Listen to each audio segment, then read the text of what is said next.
All right, so today is Sunday, November 20th, 2022, and this is the distance members, so-called distance members, support hangout that we do once a month with the Abbot.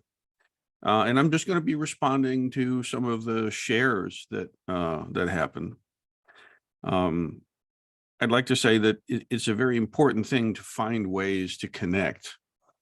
And there's a lot of bad ways of false connection that are prevalent in our society right now with social media and all this, but it can be used well. The technology actually can do its job and be really helpful. And I think actually this monthly Zoom is a good example of something going well with tech and connection through distance and all this. And interestingly, it's the fact that we had this established before the pandemic that kind of got our chops up to speed so that when the pandemic hit, we kind of already had a route to maneuver with. We didn't have to discover what Zoom was at that time. So here we are connecting still. So let's see. So one person shared that they're actually getting themselves to sit 30 minutes twice a day. And that is fantastic. I've got to say that it's probably the single most important thing. At some point, the practitioner must develop a sufficient amount of self-discipline. There's just no way around it. I mean, it would be like if one is going to be an athlete, at some point, one has to develop competency and skills in the sport that you're engaging in. And that takes practice, and it's actually like that. And this is a big difference between the way I think of or experience the Zen tradition and some other spiritual traditions where the primary activity is signing on to a belief sheet. This is our creed, this is what we believe, and you sign on to that, and you're in the in-group, and all it takes is consent or assent, or a little bit of a cognitive agreeing with, and then that's it. Okay, you've signed on that you believe these things, and now just go ahead and live your life, and you're saved or part of the right group or whatever, however they talk about that. And I find that just really, really pathetic. That is not helpful. When for me, that isn't helpful. Just simply having a buy-in for a cognitive framework and considering that enough is just pales in comparison. That's the difference between looking at a book and reading it, I suppose. The cover is one thing, reading the words is another. And so one of the things I value about Zen training that's also very irritating about Zen training is you have to actually do it. You have to actually do the thing, and as fond as I am of Zen practice, sometimes that's a pain in the ass. Let's just be honest. There's always life beckoning, at least for me. What am I? I'm 53 at the time of this recording. And so my life is still filled with career, and I'm very actively engaged in the Sangha as the Abbot at this time. And my daughter's still residing with us, and she's discerning her life as a 22-year-old now. So, I mean, I'm really in the storm. My parents are both alive. I'm visiting with them, and we're negotiating their emergent life, So I've got a lot going on. There's always credible enough reasons, including me just getting tired, to not do this. But the fact is, at some point in one's life, one has to actually just make a decision. I'm doing this. And you just do it, or you don't. And it's a hard thing to say, but it's just honest. The honest thing is, at some point, you either decide that you're going to get this going, or you don't. See, and a lot of teachers, I think, are afraid to say that because it can be alienating, and we always want to make accommodations for everybody, of course. And but the bottom line is, it's you and your mind, honey. Okay, it's you and your mind, man. What's going on in your perception in your mind is what you're experiencing in your life, and there's no kind of excuse slip for that, because you're living out the karma of your mind, whether you want to or not. So the practice of Zazen has everything to do with interrupting and doing interventions on those unexamined assumptions that govern how we experience our day. And there's no amount of cognitive mojo that will compensate for a lack of actual practice. The same way you could memorize a bunch of recipes, but if you haven't gotten in the kitchen and made you some, then you don't know what it is. You just don't. So that's the yang kind of thing here. You gotta make that decision. Now, yes, there are times, there are seasons, believe me, there are days. Okay. But I would say that it's better for a person to sit 5 minutes a day, every goddamn day, no matter what, than to sit 30 minutes twice a day, a couple of times a month. You know what I mean? Because you're not actually building gumption like that. There's a fidelity and a devotion, and then some mojo that comes from actually saying, you know what? I'm going to light up that altar. I'm going to offer some incense. God damn it. I'm going to sit my ass down and I'm going to give it 5. Kind of like, anyway, I know that everything's going crazy and there's a ton of emails and I'm sleepy because I had one last night and I'm still a little foggy. It doesn't matter. I don't care. Sit anyway, but sit for 5 minutes. See, and you get this to happen, and you must become reliable to yourself. I'm not watching you spiritually from the corner of your room or anything. God, no. Nobody's gonna come down and give you a gold star on your forehead if you do it. No one's gonna send you a demerit if you don't. It's just you and your mind, you and your heart. That's it. So be reliable unto yourself, right? If you're convinced enough that this is worth doing, then just do it. Now, it's better to sit 10 minutes than 5. It's better to sit 20 than 10. But there does come a point of diminishing returns. I would say that, if you were actually sitting between, let's say, 20 and 30, 35 minutes in the morning and 20 to 30, 35 minutes in the evening, let's say, that's good. I think as a lay person in the world, more than that can actually work against you. Okay. You can start hanging out there. I mean, personally, I sit for 20 minutes at a crack. That's what I do. But the counterweight to that, 20 minutes in the morning, 20 minutes at night, or at least 20 minutes in the morning, the counterweight to that is a ton of retreat time. And when you go to retreat, that's where, we pack the bags and we drive across state lines and we get to the space, and now you're all in. Okay. And an advantage you have as a distance member is if you're going to come and do retreat, you're all in. You're here. You can't just like go home and let the dog out, because home's, in Colorado or wherever you are. When you come here, you're just here. And that's a huge advantage to you. Okay.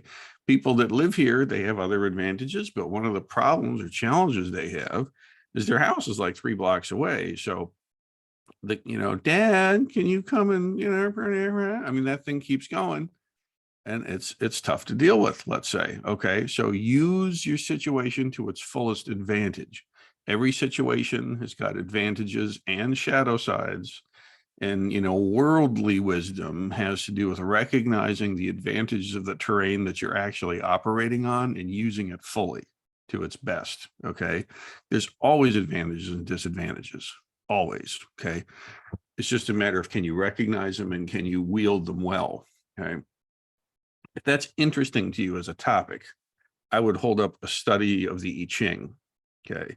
The I-Ching is the 64 hexagrams classic of Chinese philosophical thought.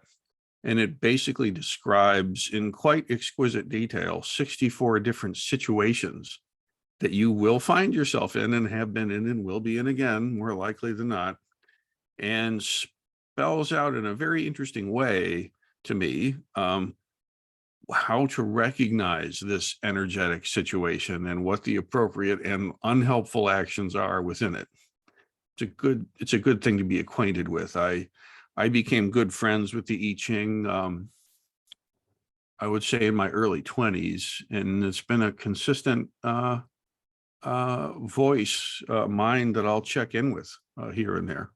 And a lot of my understanding about how to read the topography of the moment and to meet it well comes from having hung out with the I-Ching some.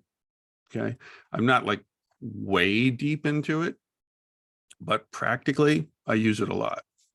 And so not a lot, meaning, you know, once a year or so, I'll get a take on what's coming up for the next year and then major decisions.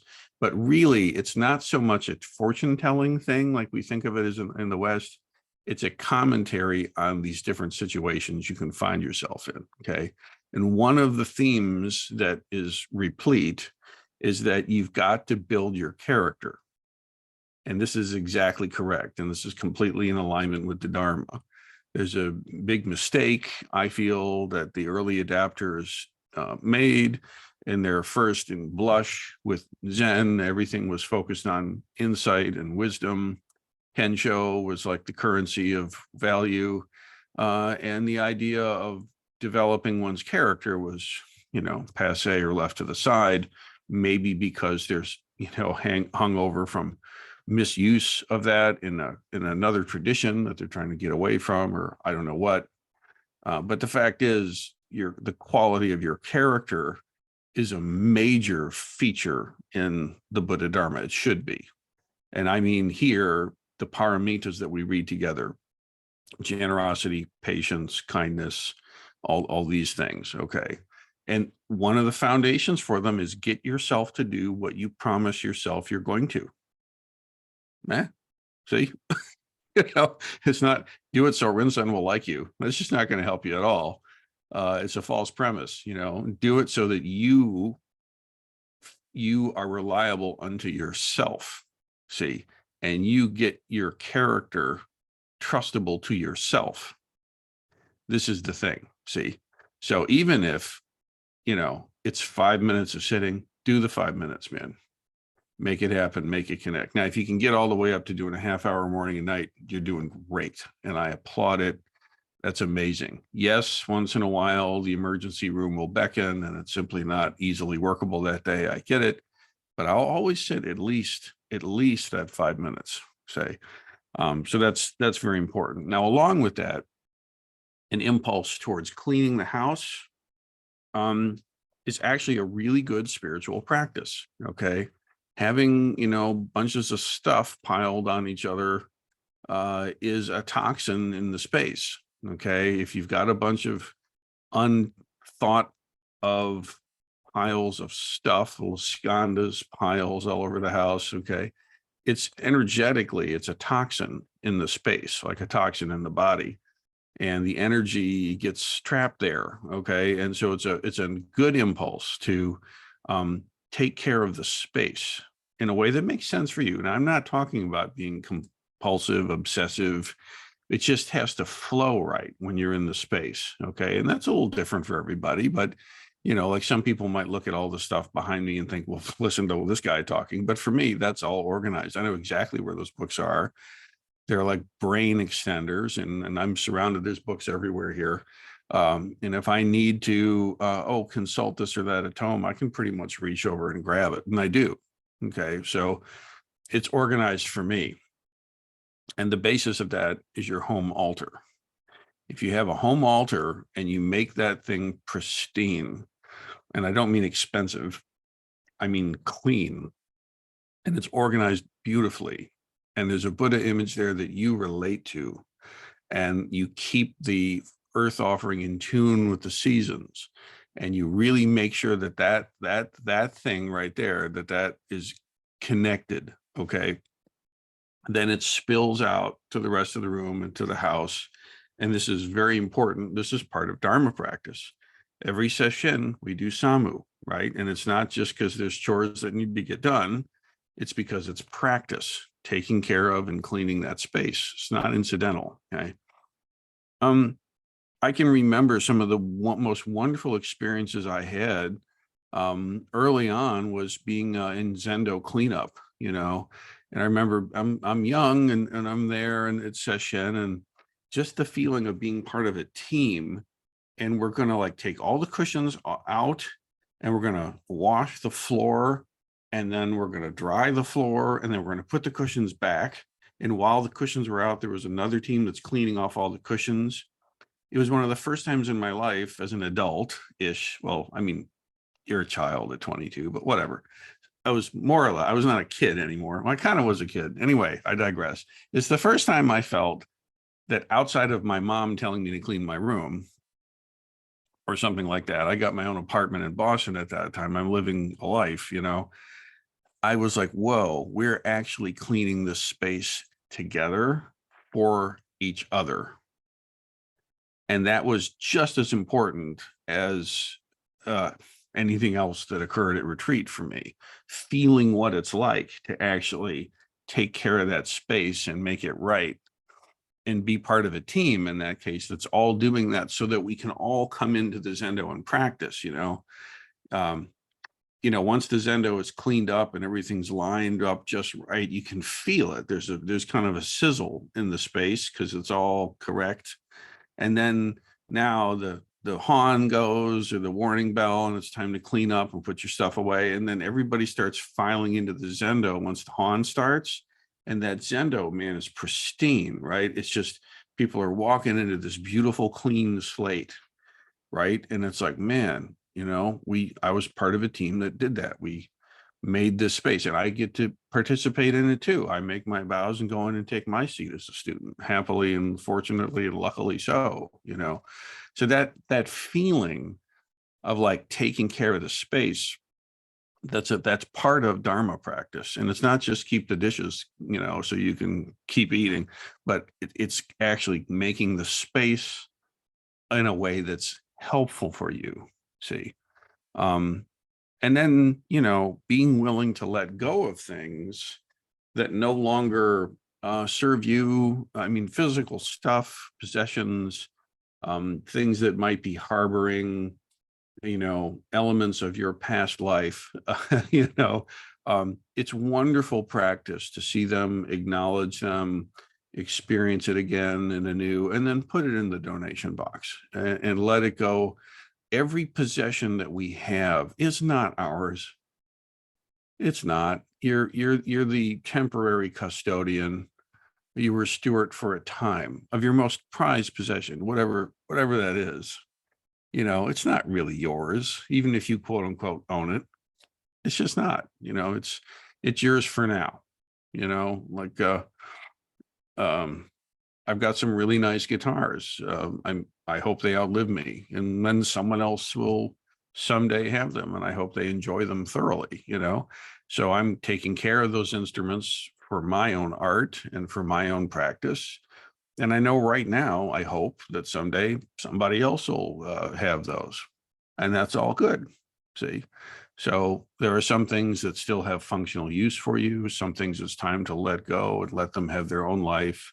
And may it be so. What you don't want to do is hoard things, right? If you hoard things because you feel like it's a piece of yourself you can't let go of, you get trapped in a little bit of a time loop. And it's like you can't let go, and you can't really live now, and it can be really problematic. Okay. So that's some thoughts on that. A question about rebirth.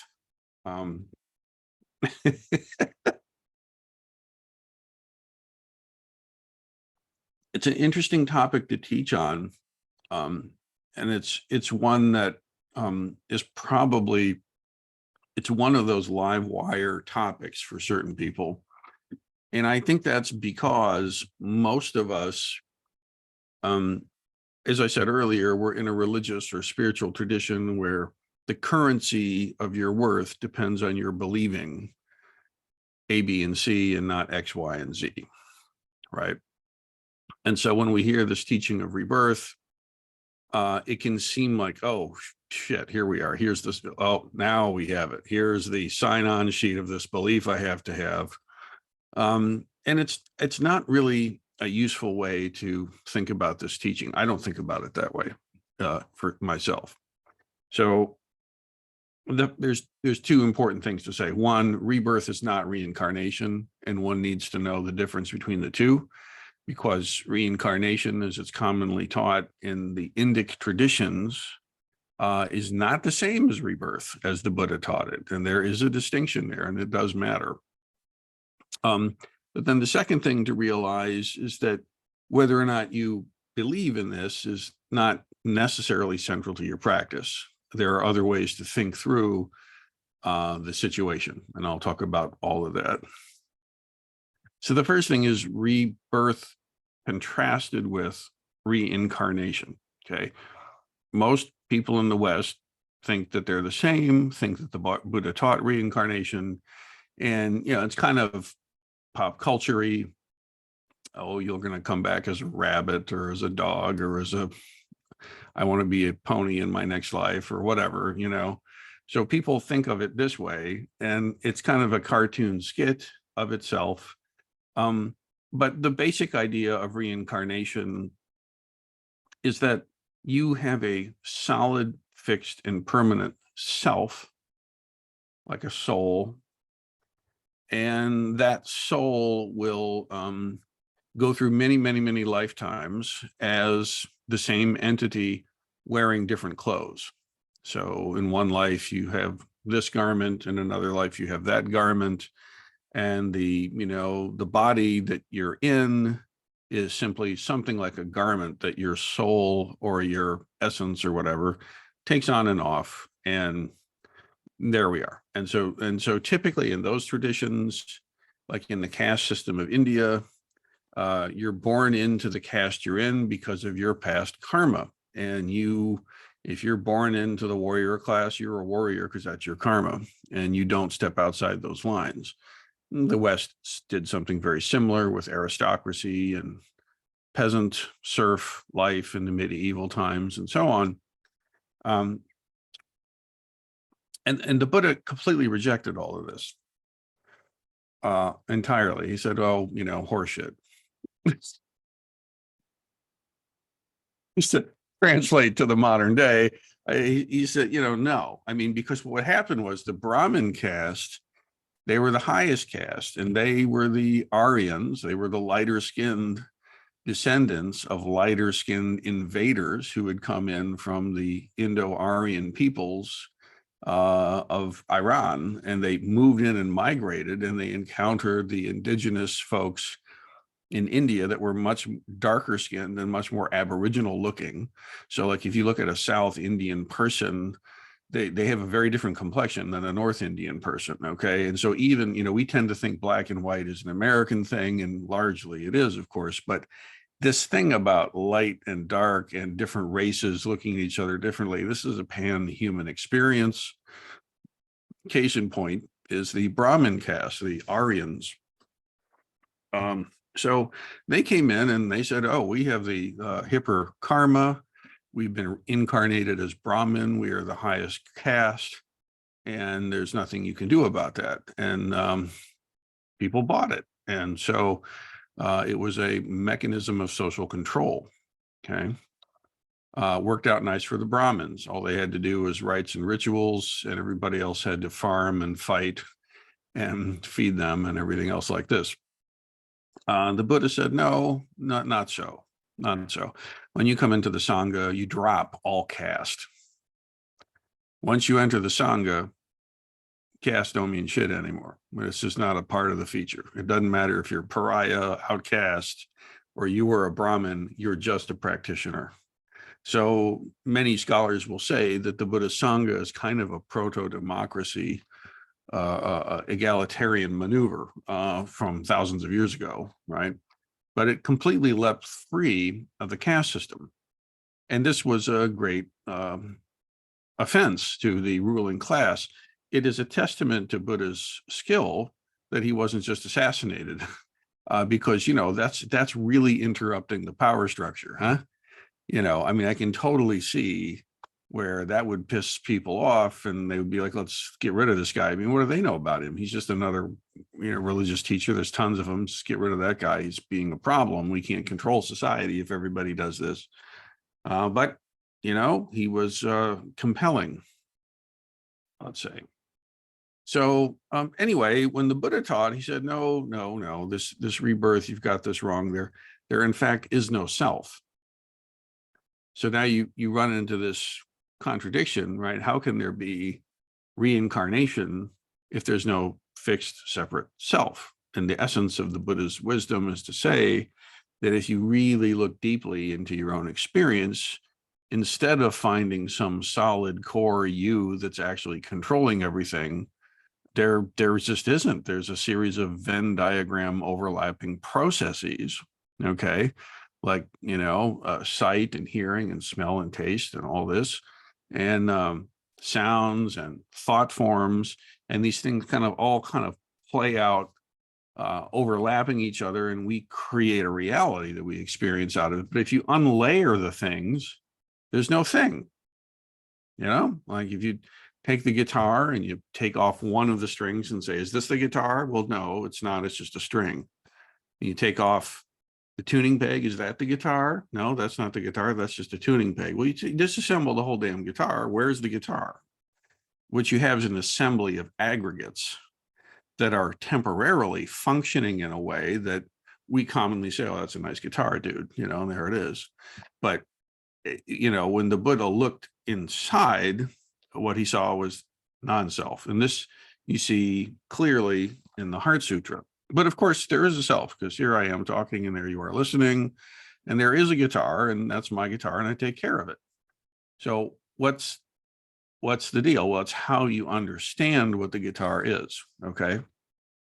So when it comes to the subject, he did say, well, there is karma, and there is no reincarnation as such, but there is rebirth. That's a thing. And like, oh, well, what's that? Okay, well, rather than a fixed, solid, separate self, which lives a life, learns lessons, fails miserably, whatever, dies, and then karmic forces or some celestial judge or something spits you back, and now you take on another body and try again. Rather than that kind of thing, what you have is you have a continuation of karmic influence. Okay, so the candle flame, this is the easiest analogy I've ever heard for this.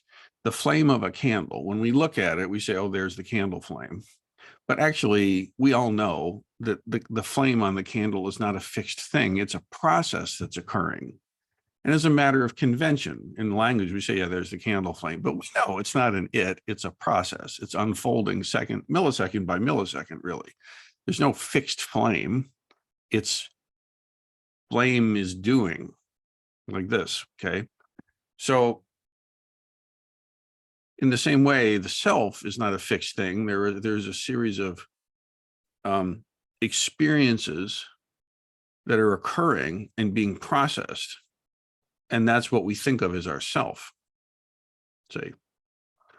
So you could say that, and the Buddha did, that like a body is kind of like the wax of the candle, and the flame is something like mind. And the flame does, in fact, burn down the candle, and the candle is finite, right? But what happens is that flame, as the Buddha taught, does not just extinguish, and that's it. There's a karmic force that makes that candle flame from millisecond to millisecond to millisecond. It relates to itself. The candle flame that's there in this instant is a karmic antecedent of the flame that was there a second before, and a predecessor of the karmic flame that will be there a second later. It relates. That's all. It's just cause and effect. It relates, okay? And when the causes and conditions burn out, then the flame will cease to exist. However, rather than just death and just a complete ending of the flame, what the Buddha said is that there is a continuance of that mind stream that is independent of the brain. He didn't use that language exactly, but that's kind of what I get he was saying.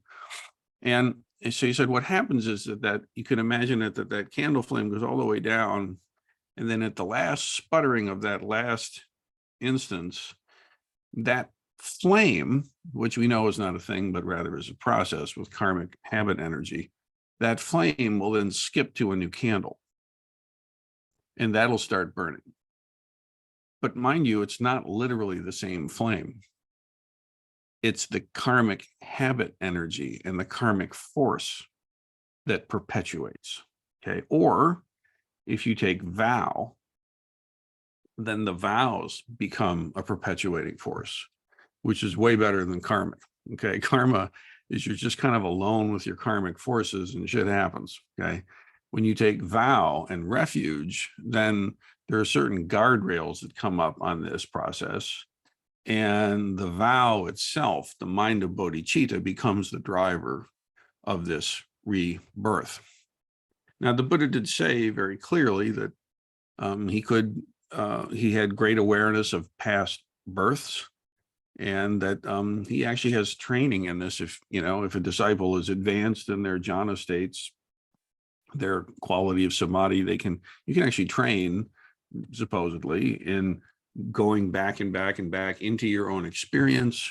One hits kind of a wall, and there are ways to penetrate through that wall, and then you can kind of in tune or intuit or feel or see whatever past that birth, and you can perceive earlier incarnations, earlier births of the same mind stream. But it's not like you. it's like the evolutionary ancestors of this mind stream, because there's no you to begin with, but there is a process that's happening. Okay, so this is kind of subtle, and it's the poor man's guide. That's the quick version of this thing. And where I would like to kind of wrap it up with is that it doesn't matter if you believe that or not.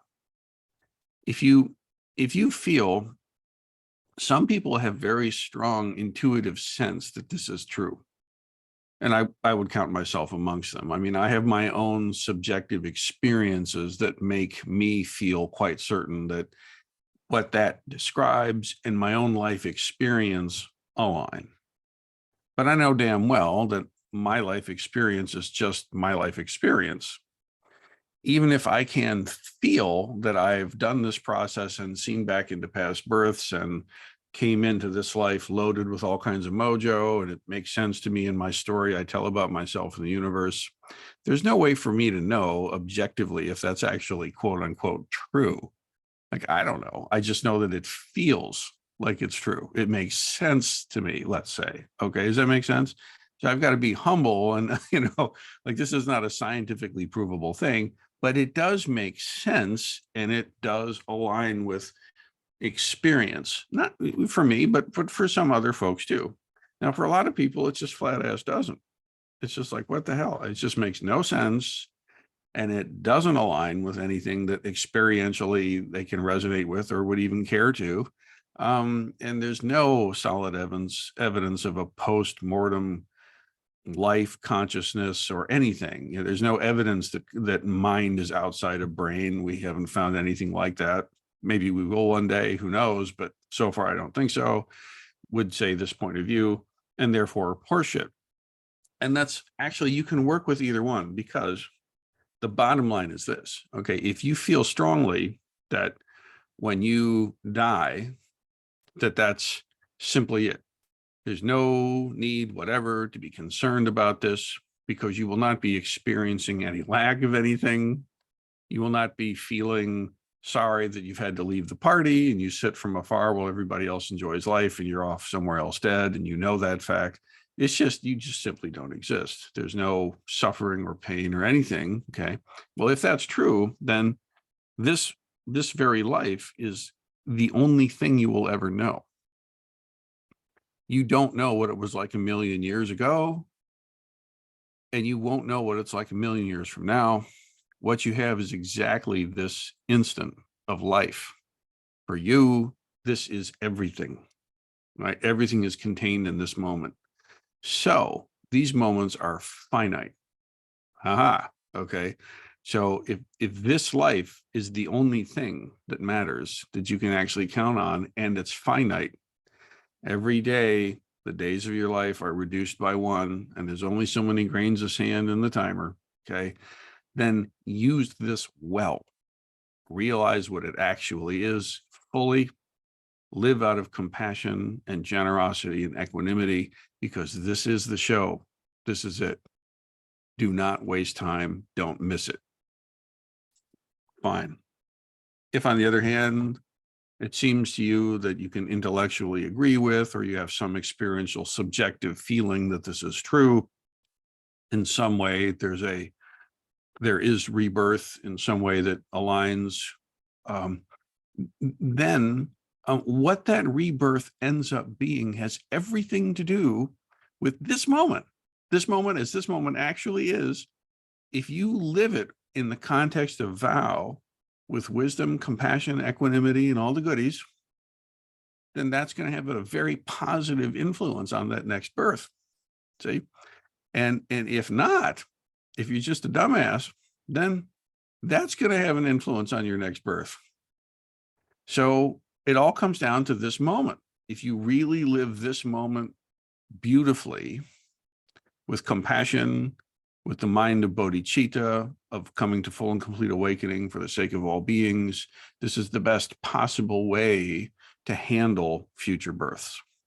So whether you think or feel that, post-mortem, there's nothing going on, then this moment is it. Or if you feel life is this endless cycle of rebirths, then this moment is it. Either way, it comes down to right here, right now. Are you an asshole? or are you missing your own life? Not even being aggressively a jerk about things, but I mean, are you missing what your life actually is? Either way, that's what it comes down to. And that's what Zazen is about. And that's what Zen training does. See, so I've got very serious students who, fall on both sides of that view, and it doesn't interrupt their training in the least. Because really, it's not about the cognitive framework. It's about your practice. Okay, so some thoughts on rebirth and reincarnation. Another member asked some questions about holidays. Holidays are always tough. Even if you've had a great family life and everything's wonderful, still grandma's gone and the absence is always there. You know what I mean? And there's always a pressure around holidays for people to be happy on fucking command. And it's just tough, man. I mean, it's a beautiful thing. I love the holidays myself. I think they're great. I really like Halloween. It's fun, but it's also this external thing.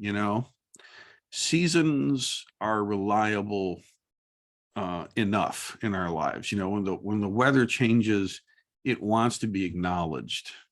It's a deeply human thing.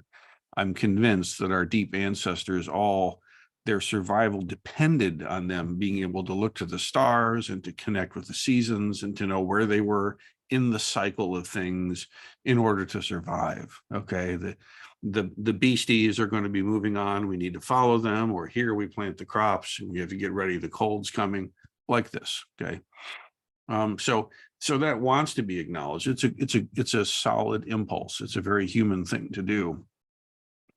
Our culture has a lot of crazy stories around them, and they've been privatized and commercialized, pillaged, and used for profit. And so no amount of engaging in those things is actually going to feel satisfying, because it's not.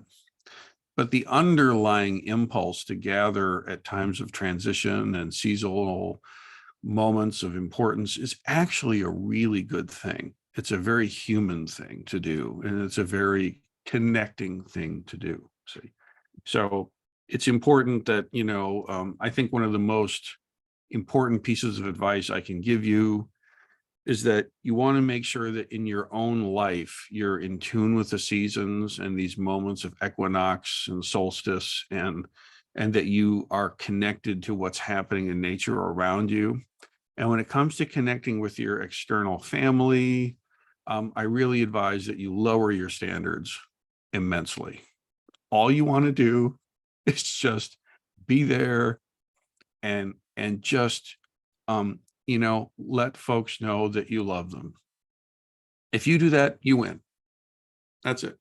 Show up, be loving, be kind, shut up, Don't get into these big conversations with your uncle who's on the way other extreme side of the political conversation. Just the goal here is simply to be present and to be loving, and just to let the people in your life know that you care about them and that it's a joy to see them, even if it's maybe not, but really it is.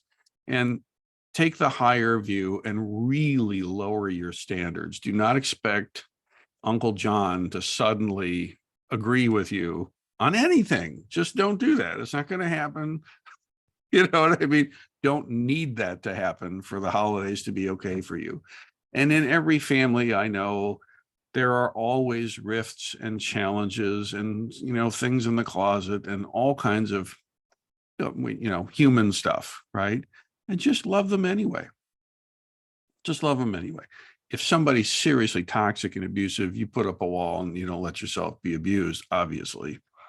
But when I go to the holidays, my whole outcome is to enjoy the time, make it clear to family members that I love them and that I acknowledge we're part of the same family, and to be present with whatever thing they're interested in talking about, whatever. Like sports, I have no idea. I don't even know what teams are playing who or what sport's happening right now. I don't care about it. But certain people in my family, they live and breathe the game. And I will listen to them talk about the game. And I don't give two shits about the game. But I'm not going to tell them, you know what? I don't give a shit about your game. Why don't you look at the thing that's happening in Iran right now? Are you aware of the persecution happening? It's not going to help it. Just have some turkey. Go, wow, interesting. How about that? What do you like about that sports ball thing? And they'll go on, and that's fine. And they'll feel loved. You'll feel connected. Don't worry about it. There are other places to go ahead and get on that soapbox that can actually make a difference. You know what I'm saying? So lower your standards, guys, and just enjoy, have some turkey, and you'll be fine. And that's the thing. Now, the next thing I would say, when you come out of sesshin, one of us asked about this, you come to the temple. If you're fortunate that you live at a distance, you've got a pilgrimage to get here. That is wind in your sails, man. Because, when you pack your bags to come here, you have made a decision. And when you get in that car or you get onto that flight or whatever it is, you're coming to see the wizard. Okay. And that's great for you. It's wonderful. I did that my entire training career, my tenure. I would always travel to go see the Roshi, and let that commute, let that pilgrimage be a big part of your process. It's not something you have to do to get to retreat. That's when the retreat starts. You start packing your stuff up, you get the car and you just point it towards the temple. Your retreat has begun. Okay. You're making pilgrimage to the site. In Tibet, they say, your Lama should be at least 2 mountains away. It's good for you because you've got to go through some guff to get there. By the time you get there, you're ready to dig in, and you've left everything else behind and you're just doing the thing. See, that's really great. Okay. And then when you get there, you're in this very intentional environment. It's a consciously designed, artificial in a way, environment that's everything is just singing the Buddha Dharma. Okay. And then, so you have your retreat. And retreats are not all wondrous and wonderful. I mean, they can be very challenging. They can be very difficult. Believe me, it's the most difficult thing I've ever done in my life is confront delusion. It's not always fun, right? And it's not always like cool Jedi stuff. I mean, it can be very mundane, and it can be very boring, and it can be very dry at times. It can also be exciting as all get out. It can also be depressing and scary. The whole range of things is on the table, okay, when you come to retreat, because you're confronting yourself. You're confronting the roots of your own suffering. We're not here just to relax and have fun. I mean, get a boat, go fishing. There's plenty of ways to relax and have fun. This isn't among them. It is fun, but not really. It ends up being fun in spots, but really it's intense is what it is, right? It's like your life under the magnifying glass. Okay. You're putting yourself on the petri dish and the microscope, and it's like zooming in on you. And it's like, God damn, it's intense, and it's supposed to be, because that's what we need. Okay. It helps us to actually see ourselves and see our own mind. But whether it's blissful and sublime or neutral or just a complete, terror show, whatever, it will come to an end. And now, okay, you are reversing the pilgrimage. You're coming from the temple in Sesshin back into the city or the farm or wherever you're at. Okay. And that's part of the retreat too. Okay. The retreat hasn't ended yet. The deal here is you take the gestalt, the zeitgeist, the pith of that retreat, and it's in your bones, whether you know it or not, but it's with you, and you take that back into your native environment. Okay. And your native environment doesn't give a shit that you were on retreat, doesn't care, doesn't want to hear about it. Just you're back at the plant, get back on the line, do your job. Okay. Or maybe you're back to the house where you're there by yourself again, or you're there with your spouse who, thank God you're here, take the kid. That was a tough week. Who knows what you're going to come home to? We have no idea. But what you do know is that you want to take your practice and bring it home and let it bloom and sink roots exactly in that life where you are. That's the point of the retreat. The retreat is not an escape from and a breather away from your life. It's an intensive immersive into your life and the suffering of your life, unhooking that shit, and then coming back into your sort of normal life, and then let that breathe there, you see, in an adverse environment, an environment that is not designed to facilitate your practice. Okay. The environment you actually live in. Okay. Now, as you get stronger in your practice, you will bend the place you're in to be a place of practice just by the way you see it, by the way you perceive the job, the family, the solitude, by the way you perceive your situation. You can transform that into the temple so that the cloister actually is included in your space. Your space is included in the cloister by the way you practice, but you have to come to the temple and do sesshin to get that mojo actually connecting. That's my experience. Okay. So it's no surprise that when you come back from retreat and you get back to the job, there's negative energy. How do you deal with it? Exactly. That is exactly the right question. That's precisely the right question. There's nothing wrong with the fact that that question is occurring. That means you're doing it. You're noticing. Okay. I can remember, like, I used to, things that I thought were fine in the city, and then I'd go to retreat and come back. The retreat's in upstate, nature and scenery and stuff. And I come back to the city, and it's like suddenly my little apartment in the city felt very differently to me. And I had to address that fact. I had to acknowledge that fact and address that fact and figure it out. How do I make this feel right? You see, because the temple feels right. Like that thing that happens there when the sangha is lined up and the mojo is flowing and the dharma is doing its thing, that feels right. And somehow my apartment in the city is not feeling like that. I need to fix that. And you can, right? But that's your research to do. That's your project. How do I take custody of my own mind so that when I'm in this space, it's still the sacred space? And I'm not going to walk around in a gosh show to everybody at the university. It's just not going to work out. Okay. I'm just a faculty member there. I'm one of the professorate, and I just show up as a professor, but I'm a Buddha in that space. See, and it doesn't matter if you're a line worker, or if you're a teacher, or if you're empty nester, or if you're a mom with kids or whatever. Doesn't matter. Whatever your gig is, be the Buddha of that gig. Okay.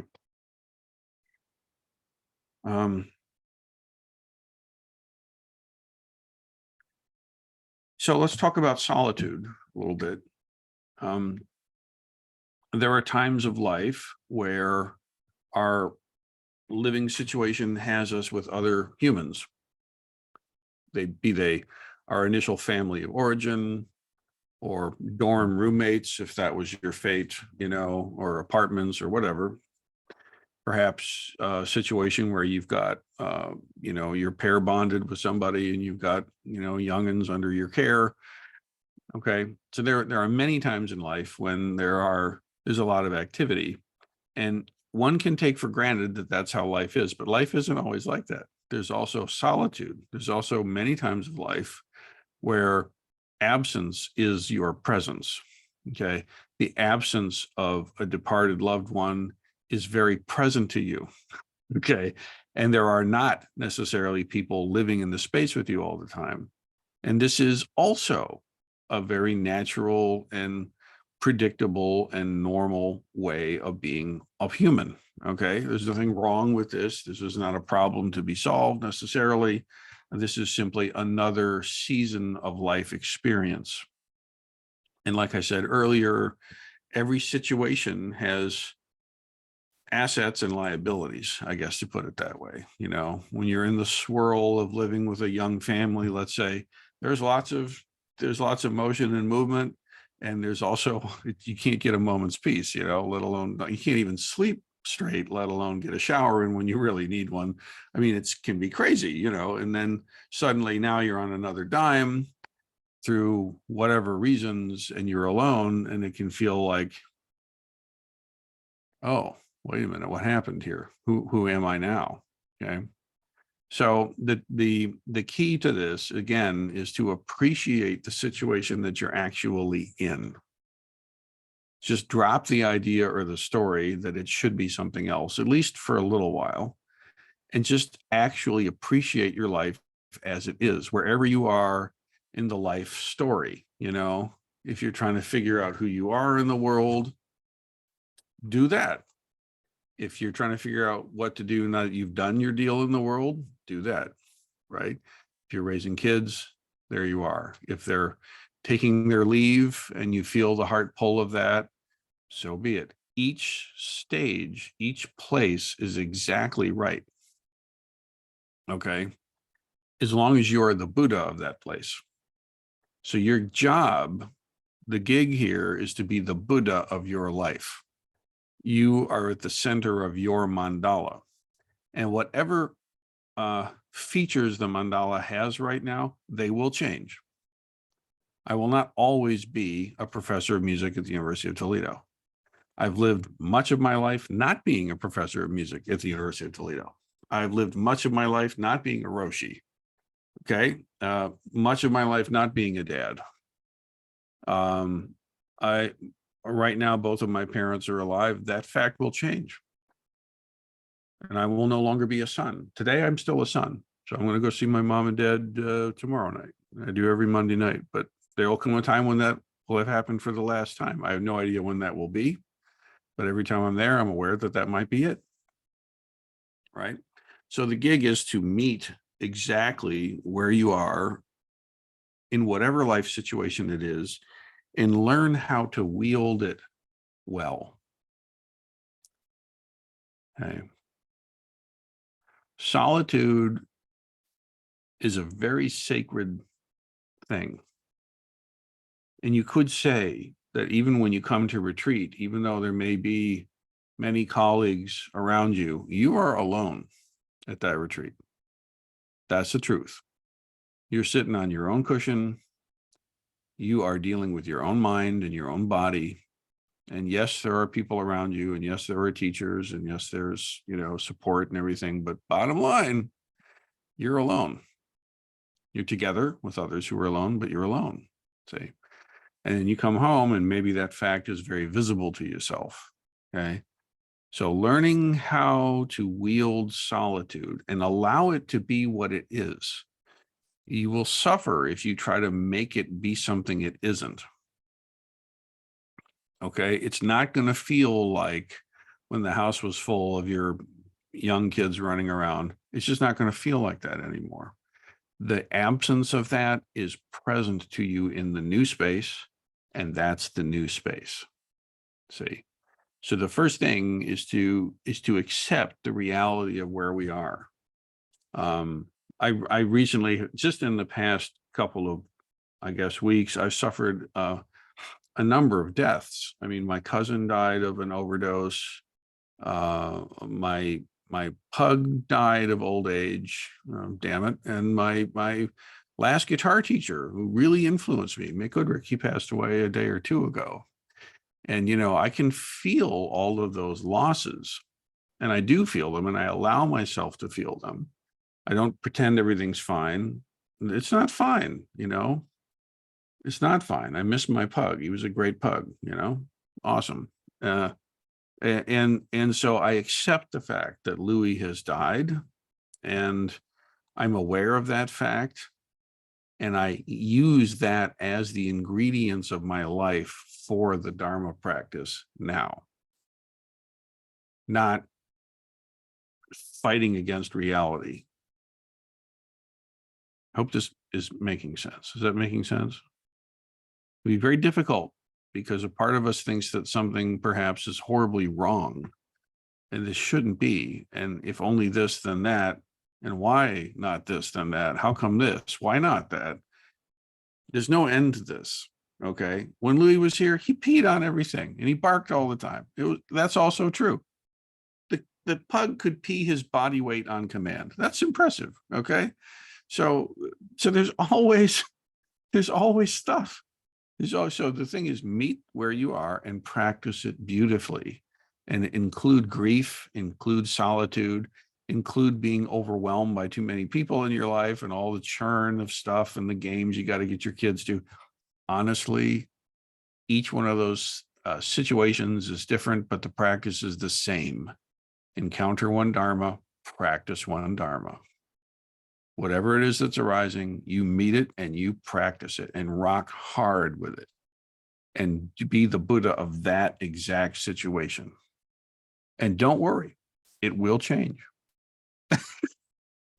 So meet it now, awaken it now, and let it go, and then meet the next moment. Boom, boom, boom. Let's see here.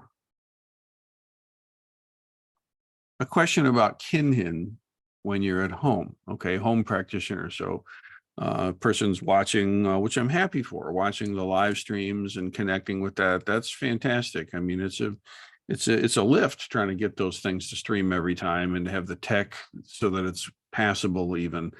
And then to have people engage with it is very gratifying. So I'm happy to hear, and it makes a difference, when people are sitting at the same time or even asynchronously. There's a connection that occurs there. And again, I think it's a positive use of social media and tech. It's good stuff. It can be very helpful, right? When it comes time for kinhin, depending on the space you're in, definitely do something. It's the traditional practice, right? As you breathe in, breathe out, take a half a step, breathe in, breathe out, take a half a step. And you take the still point that you're cultivating in the Zazen, and you have that still point move through the space. So you're practicing Zen walking, right? So it's not just a little stretch break. It's actually taking the presencing of Zazen and stillness and functioning with that in a hyper-controlled way, okay? Lots of safety rails and guardrails and stuff. We're just going to breathe in, breathe out, take one step. Breathe in, breathe out, take another step. And the shashu is very important, the hand posture that you're in. It facilitates this, okay? My yin hand, in my case, my left hand, I'm right hand dominant. So the yin hand, or the passive hand, is got the thumb in, and then you wrap the hand around it. So the thumb is kind of vertical like this, that last knuckle. It's not like this. People tend to clamp down on that too much. It should be like you're holding a pole or something, okay, vertical. And then the other hand wraps around it like so. So you get kind of a spiralic pattern, the center, spiral, and counter spiral. And then this is held right over the one point, okay? And that's a specific mudra or hand position. It's just as specific as the Dharmakaya or the cosmic mudra that we use for Zazen. There are others. We use these consciously and for specific reasons.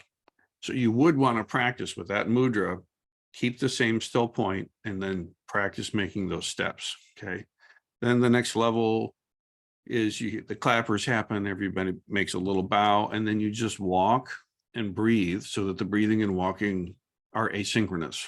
So it's not step, breath. It's just breathing naturally, walking naturally, but you have this same quality of concentration about it. Okay.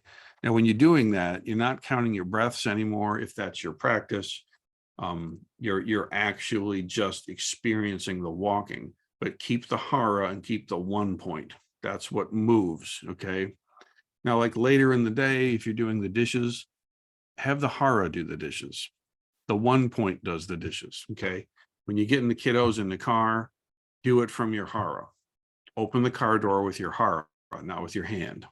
Okay.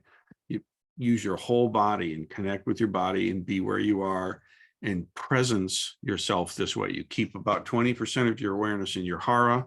You've always got awareness of that 1 point, that still point, as you're functioning in the world. And in this way, every place becomes an opportunity of developing that hara and developing that concentration. This is a serious thing. Okay.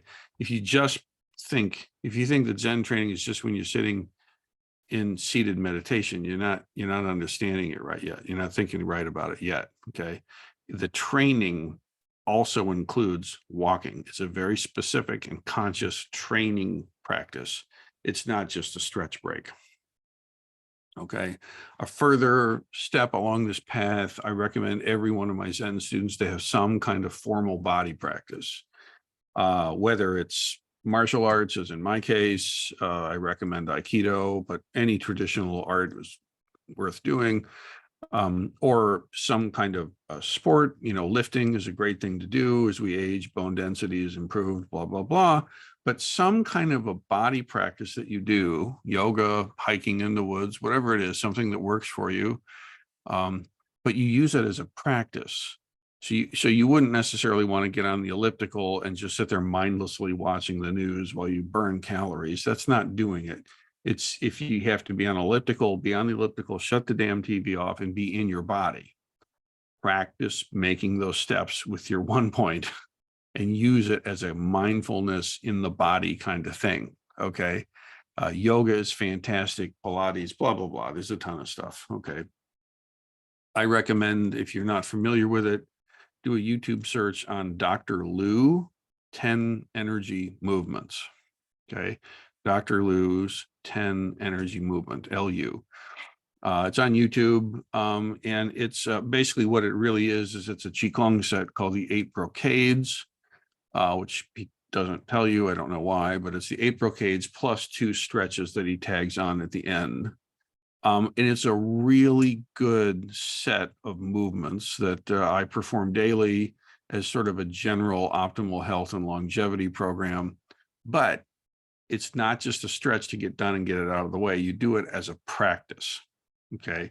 It's like a little bit more complicated Kinhin thing. So you may have seen these things. They're movements that you stand there. Qigong is much easier to do than Tai Chi. Much easier because it's a simple movement. You do this movement 10 times and then you do another movement 10 times. And it's very doable. Okay. Tai Chi, Yang style, long form. It just takes you a year to learn the damn forms. It's beautiful. It's involved. Okay. Qigong is much simpler. And that's a good formal body practice. Anybody should be able to do and would benefit by doing it. Okay. And it's accessible. Just watch Dr. Liu's YouTube video. There it is. Okay, it's workable. Yeah. And then finally, some comments. There is a thing that happens when calamity strikes, that suddenly we can find ourselves in a more Sangha-like feeling with people that otherwise we don't necessarily pay much attention to. And this is a beautiful thing. A big snowstorm hits, and suddenly everybody's taking care of each other. Everybody's aware of each other in a way. This is a beautiful thing. I wish that we could keep that feeling throughout the election cycle when times were normal and not extreme. I think at root, people are actually quite nice to each other and wish simply to live and get on with it and be neighborly, But there is a thing that happens when a crisis occurs, suddenly becomes more obvious. And I think, again, this is because in our deep ancestry, when crisis would strike, either the village pulls together or it dies. The clan, the tribe, the unit, either it pulls together under adversity or it gets wiped out. So we have an instinct when shit hits the fan to pull together, okay? And it's a good thing. In a way, session and retreat is kind of a calamity. It's kind of an extreme setting that we consciously enter into, and we pull together to make it through, and we help each other, and we're benefited by it, I guess you could say. But ideally, we can keep the feeling of that even when there's not an external thing pushing us to it. Most people cannot. Most people do not. They're consumed with the rigors and stresses of daily life, which are considerable. Okay, I'm not belittling them, but we just descend into the chaos of an untrained mind, and we cease to notice our own life, let alone the lives of those around us. So let's try to do better than that. Yeah, and I think I've spoken about grief and dealing with family stuff. So there we are. Some responses from myself to some of the shares from this month's Distance Members Zoom. If anybody would like to ask me further things or comment on anything that I've said, you're welcome to do that. Just be aware the recording button is going on, and you may well find yourself on the Buddhist Temple of Toledo podcast. So anyone brave enough or interested enough, please, Kigetsu, please. Hi, just briefly, do you have any resources you'd recommend about the I-Ching? I do, yeah.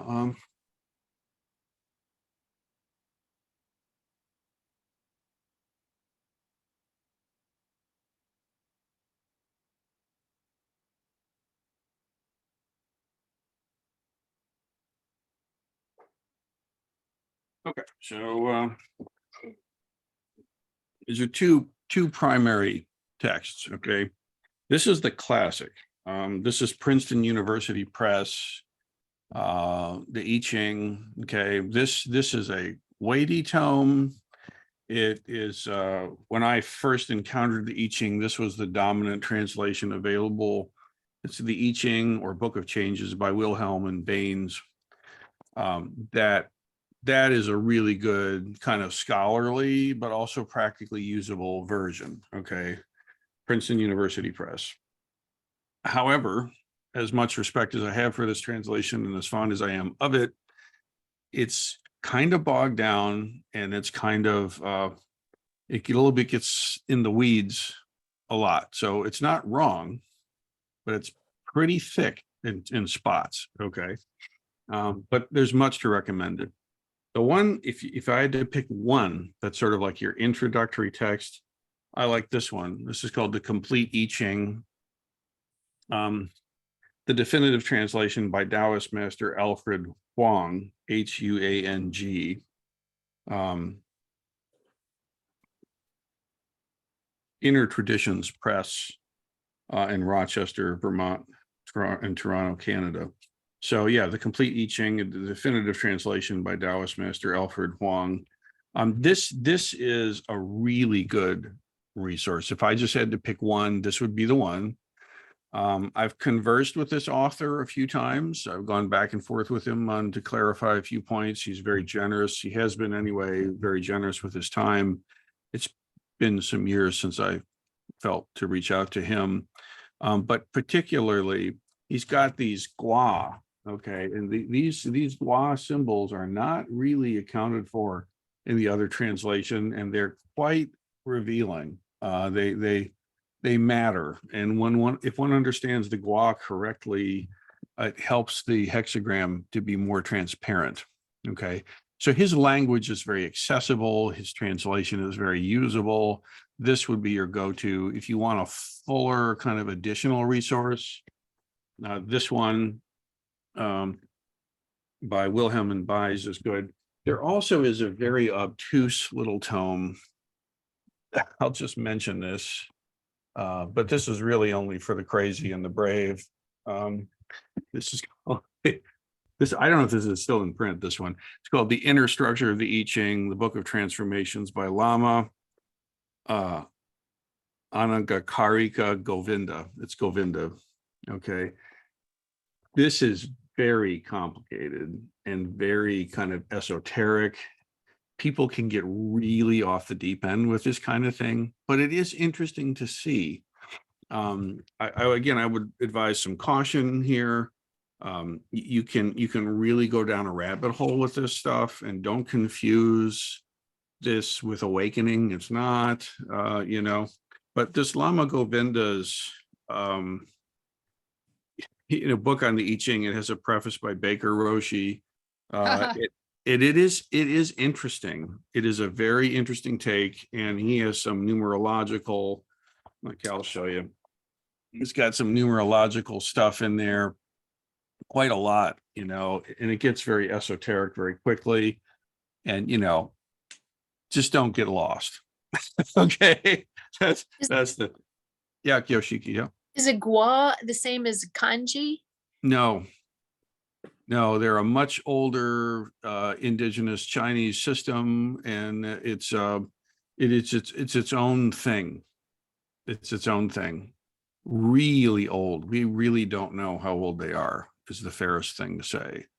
But when, like, again, the go-to translation that in text is this one by Taoist master Alfred Huang. He explains it very thoroughly, and it's very clear.